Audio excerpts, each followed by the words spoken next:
Hi అండి, నేను మీ స్వప్న. ఈరోజు ఒక విచిత్రమైన మొక్క అయితే మీ అందరికీ చూపిస్తాను, చూసేయండి. మా ఊరిలో శివాలయం టెంపుల్ అవుతుంది. ఆ టెంపుల్ పక్కనే ఇలా పక్కకి కొంచెం రోడ్డుకి దగ్గరగా ఇలా ఈ మొక్కనైతే నేను చూశాను. మొక్కే కదా అనుకుంటున్నారా? దీంట్లో ఒక డిఫరెంట్ అయితే ఉంది. ఇది చూస్తున్నారా? ఒకసారి గమనించినట్లయితే ఈ ఫ్లవర్ ఎలా ఉందంటే బటర్ఫ్లైలా ఉంది.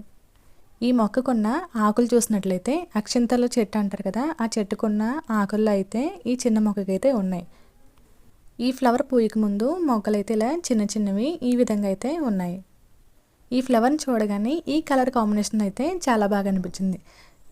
సీతాకోక చిలక ఎలా ఉంటుందో సేమ్ అదే షేప్లో అలానే నీట్గా అయితే భలే ఉంది. చూస్తున్నారు కదా, సేమ్ బటర్ఫ్లై ఎలా ఉంటుందో అదే డిజైన్తో అయితే ఉంది. నేనైతే ఇది బటర్ఫ్లై ఫ్లవర్ అని పిలుస్తున్నాను. మీరు ఎప్పుడైనా ఇలాంటి ఫ్లవర్ కానీ ఈ మొక్కని కానీ ఎప్పుడైనా చూసారా? చూస్తే వాటిని ఏమేంటో కామెంట్ చేయండి.